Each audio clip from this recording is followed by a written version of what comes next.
Nanlaki ang mga mata ng isang vlogger sa Batangas nang makita sa kanilang bakuran ng maliliit na daga na may tila mahahabang nguso.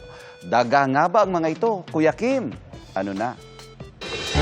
Maganda po yan na pet. Tingnan yung itsura niya, kakaiba. Sa vlog na ito ni Glenn, pinasilip niya sa kanyang mga follower ang nakita niya habang naglilinis sa kanilang bakuran sa Bawan, Batangas. Tila maliit na mga daga. Naglilinis po ako ng likod. Parang may gumagalaw na kakaiba.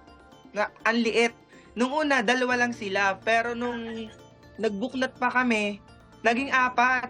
Parang magkakamag-anak. Pero kanya raw pinagtataka.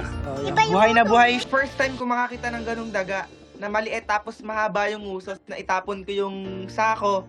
Kasi nagulat nga po ako at baka kasi mangagat or may poison yung dagang yun. And after ng paghuli, pinakalban din po namin. Baka kasi po endangered. Mukha magdaga ang mga nahuli ni Glenn. Pero ibang grupo ng maamala mga ito. Sila ay mga shrew. Yung mga shrew, mas maliit sila kaysa sa karamihan sa mga nakikita natin na daga. Mas elongated yung nguso. Pahaba yung nguso nila, maliliit sila. Tapos a lot of them ay maikli yung mga buntot. At ang mga shrew sa video, isa raw Asian house shrew o Suncus murinus. Hindi sila native na species dito sa Pilipinas, so introduced sila. Ang Asian house shrew ay nagmula sa mga bansa sa South Asia, gaya ng India, Sri Lanka, Nepal at Bangladesh. Very common kasi itong Asian house shrew sa mga malapit sa mga bahay, sa mga agricultural areas.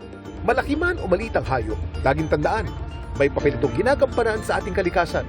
Ito po si Kuya Kim at sagot ko kayo, 24 oras.